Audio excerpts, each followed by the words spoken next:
All right, ladies and gentlemen, we've been talking a lot about the African American civil rights movement in the 60s and the 50s, but there are a lot of other movements that they inspired as well, and you see a lot of other groups of people who have been marginalized or kind of held back in society, get civil rights as well. And so we're starting with Hispanic Americans, so Mexican Americans, and looking at the population. I mean, this is the biggest growing population in America this time. In 1960, there were 3 million Hispanic Americans in the country. By 1995, 27 million. Huge. Okay? A lot of different groups come from a lot of different places. So Mexico, Puerto Rico, Cuba, Central America, and South America. The question is, why move? The biggest issue is poverty, of course. I mean, the much better chance for groups to get a chance to survive in the United States than they are, in the country they're coming from.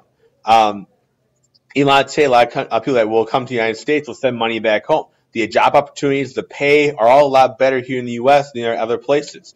It's a lot comes down to money and opportunities and chances.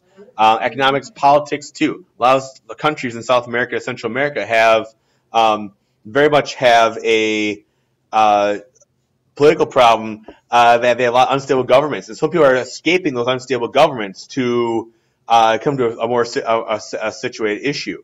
We talk about illegal immigration, those kind of things, so people will risk that opportunity to get here. Some people came in the 60s, came as what's called braceros.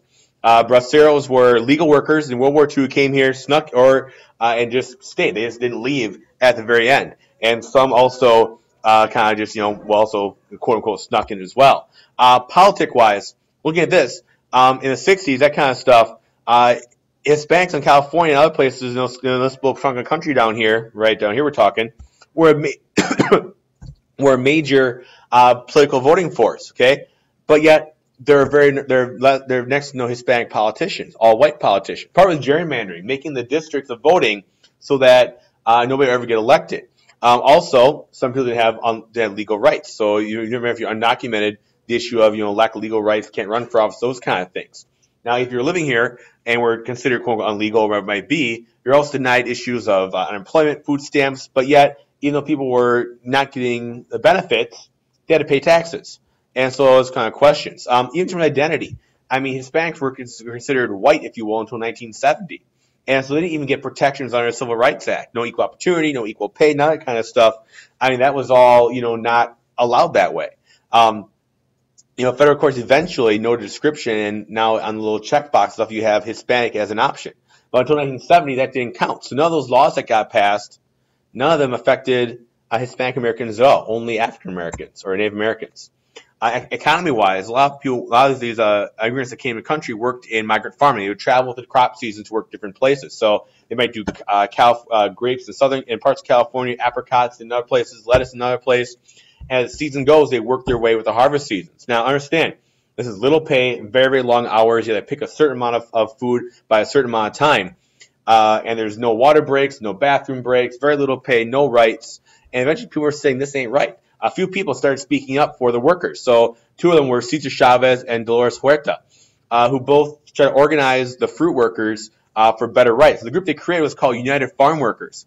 Here's Cesar Chavez in the picture here, and he essentially wanted to help organize the farm workers, but do it peacefully. He did it with strikes and boycotts, so the workers would strike. If the workers weren't going to work, that fruit wasn't going to get picked, the companies wouldn't make any money. To try to get people to boycott, not buy the fruit now, or get trucking unions to back them up and not carry the fruit. Now, like I said, there were 30 companies that were growing 85% of the grapes in California. And, they're trying to convince these companies to not, work with certain people, and they just didn't want to do it. So originally, these boycotts and strikes were resisted. The Teamsters, the trucker union, didn't help them out. The company didn't help them out either. But in 1965, there was called a consumer boycott. They got the information out enough to people. They talked to consumers and not buying grapes until the workers got rights. And people in the country stopped buying grapes until the growers and the farmers got their rights. By 1970, eventually, the growers finally accepted the union and helped unionize the fruit workers. Other protests at this time were about language. In LA schools, students actually walked out for unequal rights. They said, we don't know English. We're not being taught in English. So they said, how can you help us? And they made schools bilingual. Another group that got started to help political rights for Hispanic Americans was called La Raza Unida, which is basically a political group for Mexican Americans in southern U.S. Now, in education, one thing that changed in 1960 and 1970 was to help provide education for all people. And so that included bilingualism, teaching in 2 languages, both Spanish and English. Some would argue that bilingualism hurt assimilation when you're trying to be incorporated into mainstream society, but it also helps learning. And you understand, if I taught this class in Japanese, you guys wouldn't learn a hell of a lot, would you? And that's the argument people were, is that, we need to have this bilingual education, otherwise we're not going to be able to learn and be part of society. Now, another group, Native Americans. So they talk about the American Indian movement. Here's a little picture, here's a little joke picture. It says that building a wall because students enter illegally and won't learn their language or similar to their culture. But notice who's here in this picture. And one of the views of Native Americans is saying, hey, we were here first, we're kind of getting the short end of the stick. Kind of review some of the things that happened we've talked about in class. Talk about 1887, the Dawes Act, which said all Native Americans had to assimilate to white culture. You have the Wounded Knee Massacre, where when people protested that assimilation culture in the Dawes Act, the Sioux tribe was basically massacred by the U.S. Cavalry. Indian reorganization. Some help for Native Americans in 1934 as part of the New Deal gave the tribes more control over their people. But yet, even just something called the National Congress of American Indians as a group that got together to talk to Congress and kind of lobby and rally and ask for more rights. But at the same time, things did change. In 1953, there's something called termination policy comes around. Basically, ended reservations and all the federal support for Native Americans. So they're basically told you're no longer a sovereign or independent tribe. A lot of times people had what's called dual citizenship. You're a member of your tribe and a citizen of the United States. Now they said you're a just member of the United States. It'd be like me saying, well, now you're just an American. You're not a member of Sauk Prairie High School, that kind of thing. That allegiance you feel goes away. And now you're just regular citizens like everybody else. And a lot of Native Americans had to move to large cities because the reservations were basically gone. And you saw this problem that you saw, the 750,000 Native Americans in the U.S. at a time, 2/3 of them lived in cities, and 1/3 of them were in poverty. You see the numbers here. Here's Native Americans, low income and poor, of the population. 2/3 of Native Americans considered low income. Now, there's also a lot of disease issues. There's not lack of health care. Alcohol is a major problem. People try to escape their issues. And these are big issues for Native American poverty in the 1960s. Think about this. If I, paid you go somewhere else, it's a total loss of cultural identity. Loss of that land led people to lose their connection to who they are. They lost that tribal land. It was bought up by people, especially whites who want to get land. All the sacred land and traditions, religious things that are there were taken away as well. And also lack of employment. And reservations didn't have jobs now. In the cities, we're already crammed full of people who are all trying to find for jobs, and they couldn't get it either.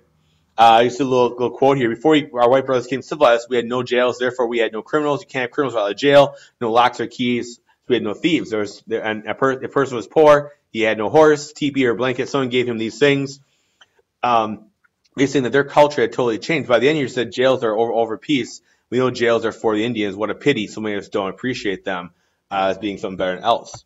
I kind of see the idea of using mascots, this image here. Your Marquette Warriors, now Marquette Gold Eagles. Back in the day, they were Marquette Warriors. Even the Sioux, the Fighting Sioux, North Dakota, this does not exist anymore. Now it's just North Dakota. Those mascots need to change as well. Little joke here again. First on Mars. Yeah.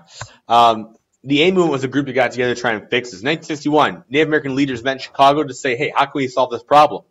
And they declared something called an Indian purpose of self-government. We want to make our own government again. And by 1964, that Civil Rights Act returned tribal law to these reservations, though most of the reservations were gone due to that termination policy. And so the A movement basically demanded rights and the natural right for Native Americans. See their symbol down here with the Native American and the peace symbol kind of put together. They had a lot of protests to try and get what they feel was right. And one of the biggest things was they occupied the Bureau of Indian Affairs. That's this picture right here. In Washington, D.C. and said, hey, until you change how you treat Native Americans, we're not leaving. They also went to Wounded Knee, South Dakota, that place that massacre had taken place. They had a 71-day standoff with the U.S. Marshals there. Some shooting happened back and forth. 2 Native Americans killed, 1 Marshal wounded.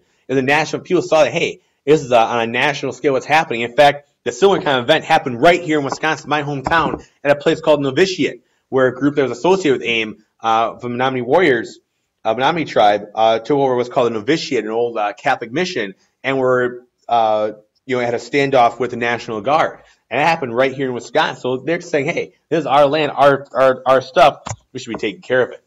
All the results of this. First off, 1975, Indians gave what's called a Self-Determination and Assistance Act, basically more freedom reservation to get a chance to do to, have their own government again, have that dual citizenship now. And in 78, there's something called Religious Freedom Act. So certain ceremonies use banned substances like peyote, this stuff right here, for some of the Native American traditions. Well, that was now allowed on the reservation. Also, hunting and fishing, a lot of the sacred rights of Native Americans. In Wisconsin, we'll talk about something called the Walleye War, where there's an issue about, Native American fishing rights on certain areas of the Ojibwe tribe. Sturgeon spearing, the big deal, and it's a very traditional Native American practice. And, looking at how, it has been taken over by other people, if they can spear sturgeon year round or not. In fact, a friend of mine from the Menominee tribe in northern Wisconsin just noticed that they had sturgeon that were spawning on the Menominee Reservation. Before there's dams on the Wolf River, you let sturgeon get up that far. It was amazing to see, the sturgeon spawning on, this native fish, and that was really important to the Menominee tribe spawning on the reservation and on their homeland. So it was really, really a big deal. Current issues, the Gaming Act. So, casinos, we talked about this earlier about the walk from Menominee tribe from Kenosha to Madison to protest casinos. And it's 1988 law said that Native American tribes can operate casinos as a way to make money. But a big issue is still poverty. A lot of reservations are some of the poorest areas in the country. I mean, the Pine Hills Reservation in South Dakota, one of the poorest areas in the nation. Navajo Reservation, also very, very poor. There's a lot of poverty in a lot of these areas. Another movement that gets started this time is called the feminist movement. And remember the women roles in the 50s and 60s, that mother, homemaker, women's work idea, divorce didn't happen. In fact, if a woman did complain about these issues, she was called to have psychological issues. She was given Valium, other downers to make her more docile. Women didn't go to college either. Only 37% of women in the 60s went to college, okay, because their job was not to get a job, but to get a husband, those kind of things. Things started changing, right? We all talked about women's suffrage, how that changed a little bit, and even changed more in the 60s. A lady named Betty Friedan wrote a book called The Feminine Mystique. She questioned, and she read a little bit of this already in class, about the idea of the happy housewife. She started questioning, well, are housewives really happy? Is this really all there is? And she said, are women really only suited for, low-paying jobs, homemaking, or is there something that they want that's more? Okay? Is there something more that they can go to? Making a job, taking care of making the money for their family, those kind of things. Some people like the notion. Other people wanted things just to stay the same.